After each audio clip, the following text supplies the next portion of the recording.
Assalamualaikum warahmatullahi wabarakatuh. Perkenalkan, saya Georisa Fastia Gila dari NIM 1742402, kelompok 6, kelas 22. Hari ini saya akan mempresentasikan mengenai pengaruh desain logo terhadap brand image atau citra merek suatu produk terhadap mahasiswa ITB angkatan 2024. Berikut adalah anggota-anggota kami. Pada penelitian kali ini, kami akan membagi menjadi 4 bab. Yang pertama ada pendahuluan, kedua tinjauan pustaka, ketiga pembahasan, dan keempat kesimpulan. Yang pertama ada latar belakang. Dalam era digital dan serba visual saat ini, logo merupakan elemen pertama yang diperhatikan konsumen ketika berhadapan dengan sebuah produk. Logo akan menjadi representasi identitas dan citra suatu produk serta yang akan menjadi kesan pertama yang berperan untuk menarik perhatian dan persepsi orang saat pertama kali melihat logo tersebut. Logo juga bisa membangun asosiasi dan kepercayaan menurut Munawaroh 2016 dan Liu Liang 2024. Penelitian terdahulu fokus pada bentuk dan warna dan jarang sekali membahas 5 indikator visual utama. Berbeda dengan penelitian kami akan membahas 5 indikator visual utama, kemudian membandingkan persepsi antar kategori produk yang ada 4, kemudian populasi responden akan kami sudutkan, kerucutkan menjadi lebih spesifik yaitu terhadap mahasiswa ITB angkatan 2024. Kebaruan penelitian kami yaitu menggunakan 5 indikator visual, orisinalitas, legibilitas, memorabilitas, asosiasi, dan makna. Kemudian membandingkan 4 kategori produk F&B atau makanan dan minuman, teknologi, fashion atau mood, kemudian dan otomotif.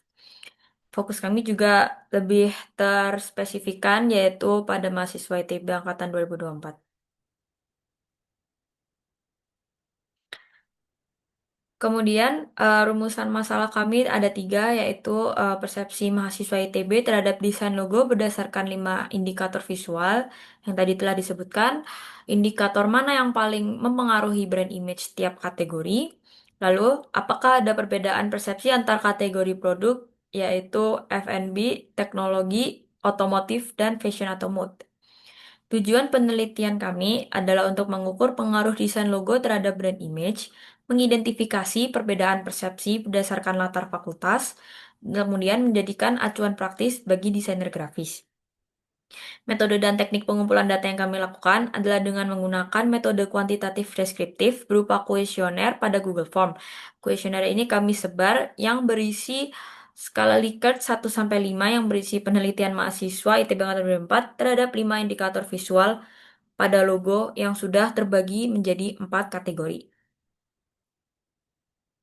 Manfaat penelitian kami yaitu teoritis, tambahan referensi akademik desain logo, praktis untuk panduan bagi pelaku usaha dan desainer muda, akademis, dasar untuk studi lanjutan di bidang serupa. Lingkup lingkungan kaji, ruang lingkup kajian kami yaitu kesan atau persepsi pertama dari mahasiswa-mahasiswi ITB angkatan 2024 sebagai konsumen aktif yang berkaitan cukup erat dengan teknologi dan desain, terutama karena mahasiswa ITB angkatan 2024 merupakan generasi Z yang aktif menggunakan sosial media. Anggapan dasar, penelitian ini berawal dari anggapan bahwa desain logo memiliki peran penting dalam membentuk persepsi brand image dan citra suatu produk, terutama di kalangan mahasiswa ITB. Ruang lingkup kajiannya, metode kuantitatif, deskriptif, yang tadi sudah saya jelaskan. Kemudian bab 2 adalah landasan teori. Pertama, kami ada dual coding teori dari Paivio 1971, Brand Identity Theory dari David Ecker 1996, Color Psychology Theory Faber-Birren 1950, kemudian ada Frame of Reference and Frame of Experience dari Wilbur Schramm 1954, dan Gestalt Theory dari beberapa ahli pakar psikologi. Dua coding teori dari Paivio. Menurut Paivio, informasi yang diproses melalui sistem verbal dan visual secara bersamaan itu, menurut Paivio, informasi-informasi itu diproses melalui sistem verbal dan visual secara bersamaan. Dalam konteks desain logo, menggabungkan kedua hal tersebut dapat memperkuat ingatan konsumen terhadap suatu merek.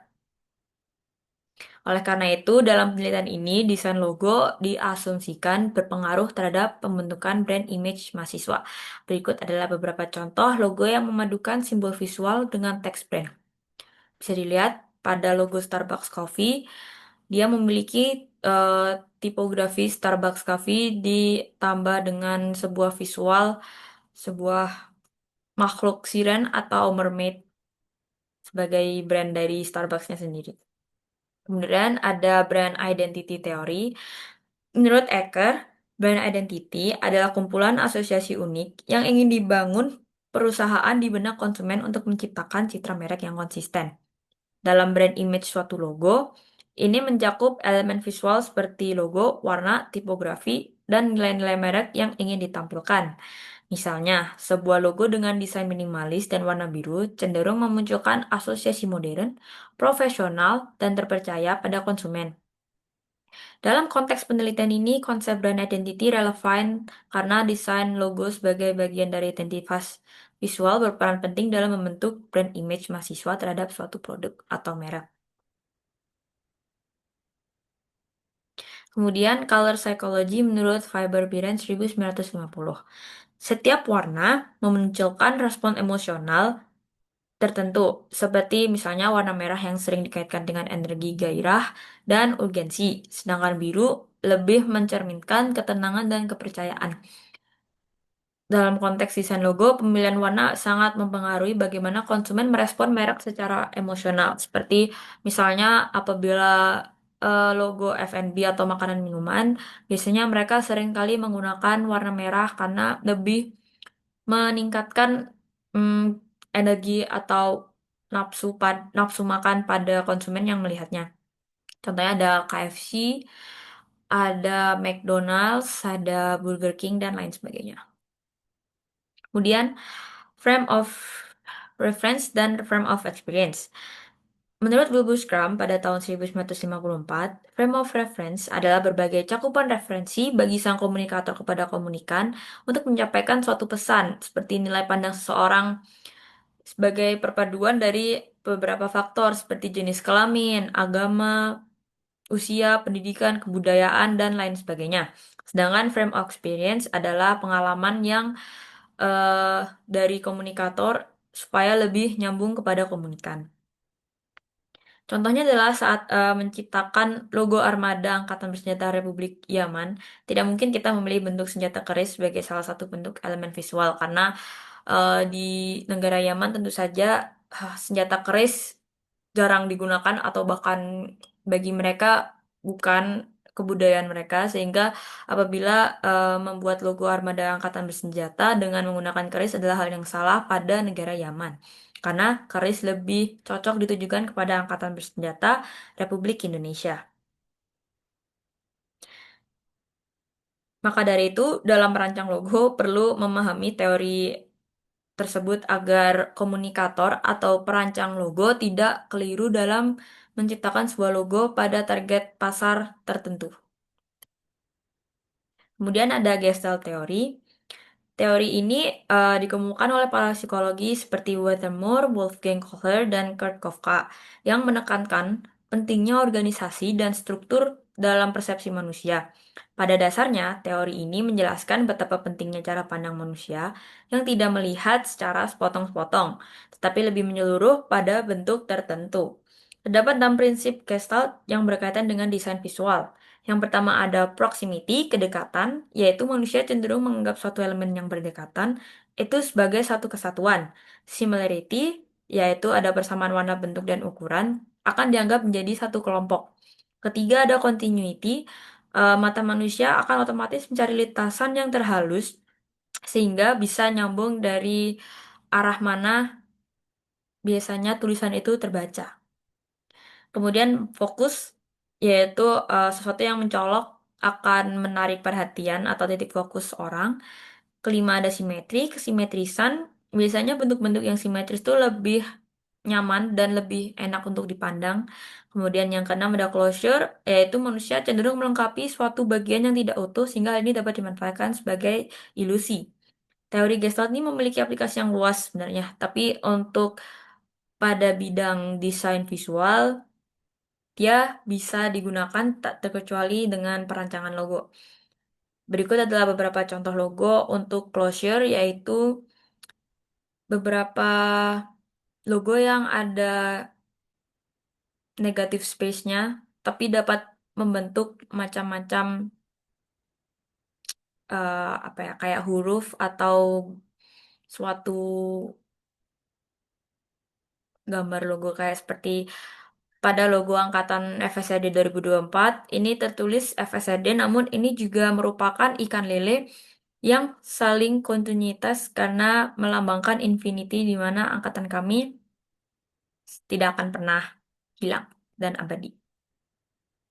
Bab 3, pembahasan mengenai persepsi mahasiswa terhadap seluruh kategori produk, indikator yang paling menonjol, perbedaan indikator tiap fakultas, dan alasan logo-logo yang kami pilih. Persepsi mahasiswa. Indikator originalitas ada 4,12, legibilitas 3,87, memorabilitas 4,05, asosiasi 3,91, dan makna 3,78, paling rendah. Analisis. Indikator originalitas menempati posisi tertinggi. Hal ini sejalan dengan teori membangun citra merek. Karena semakin original logo tersebut, maka semakin mudah diingat dan semakin ikonik. Memorabilitas juga tinggi, mendukung dual coding teorinya Paivio, bahwa elemen visual yang kuat memperkuat daya ingat.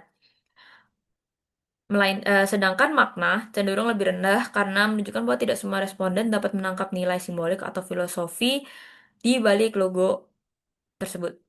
Karena terkadang logo memiliki makna yang implisit. Kemudian indikator paling menonjol tiap kategori FNB 4,23, teknologi pada indikator memorabilitas, teknologi 4,31 pada originalitas, fashion 4,08 pada legibilitas, sedangkan otomotif 4,11 pada asosiasi. Pada F&B, memorabilitas mendominasi. Hal ini mendukung prinsip bahwa brand makanan perlu mudah diingat agar loyalitas konsumen terbangun. Sedangkan di sektor teknologi, originalitas itu lebih krusial karena teknologi bersaing lewat inovasi dan diferensiasi. Fashion mengandalkan legibilitas, mungkin karena nama atau simbol brand fashion harus mudah dikenali di media sosial dan fisik, seperti hang tag, label, dan sebagainya. Pada otomotif, asosiasi berperan besar, menunjukkan bahwa logo berhasil membangkitkan asosiasi terhadap kekuatan, kecepatan, atau kemewahan sesuai persepsi masyarakat pada otomotif tersebut. Perbedaan indikator tiap fakultas yang mengisi G-form kami, kuesioner kami. Ada FMIPA, FSRD, FTTM, dan STIK. Interpretasi dan pembahasannya, FSRD memiliki nilai tertinggi dalam originalitas dan makna, menunjukkan bahwa mahasiswa FSRD sangat menghargai keunikan dan simbolisme dalam desain logo. Makanya FSRD paling tinggi ada di originalitas. FMIPA skor cenderung tinggi dan seimbang karena pada dasarnya memoritas menunjukkan bahwa meskipun latar belakang mereka saintifik, mereka tetap sensitif terhadap aspek estetika dan visual yang mudah diingat. Kemudian STIK sangat tinggi dalam legibilitas, mungkin karena mahasiswa STI lebih menghargai keterbacaan dan fungsi visual dalam konteks teknologi. FTTM memiliki skor terendah terutama di legibilitas dan makna. Kemungkinan besar mahasiswa FTM memiliki perhatian yang lebih rendah terhadap elemen visual simbolik dan lebih fokus pada substansi produk, bukan representasinya secara grafis. Kemudian berikut ada beberapa alasan logo eh, logo yang kami pilih. Ini adalah salah satu representasi 4 kategori kami, yaitu yang pertama ada LG dari kategori teknologi, Ferrari dari kategori otomotif, J-House dari kategori F&B atau makanan minuman, dan Lacoste dari eh, kategori fashion atau mood. Logo-logo yang kamu pilih sengaja merupakan logo yang dapat dikenal dengan cepat hanya dengan melihat gambar logonya tanpa ada tipografinya sama sekali. Hal tersebut dikarenakan kami pada dasarnya ingin menguji seberapa cepat responden mengenali logo-logo tersebut. Karena semakin cepat responden mengenali logo-logo tersebut, maka semakin lebih mudah diingat dan ikonik logo tersebut. Nah, kami memilih 4 subtema logo ini untuk membandingkan logo di bidang mana yang cenderung lebih mudah dikenali dan mudah diingat. Kesimpulannya, penelitian ini menunjukkan bahwa desain logo berpengaruh penting terhadap brand image suatu produk. Selain itu, berdasarkan hasil data kuesioner, indikator originalitas memiliki rata-rata tertinggi di antara 5 indikator visual lainnya, menunjukkan bahwa keunikan desain logo menjadi faktor paling berpengaruh dalam membentuk persepsi brand image suatu produk. Terima kasih. Wassalamualaikum warahmatullahi wabarakatuh.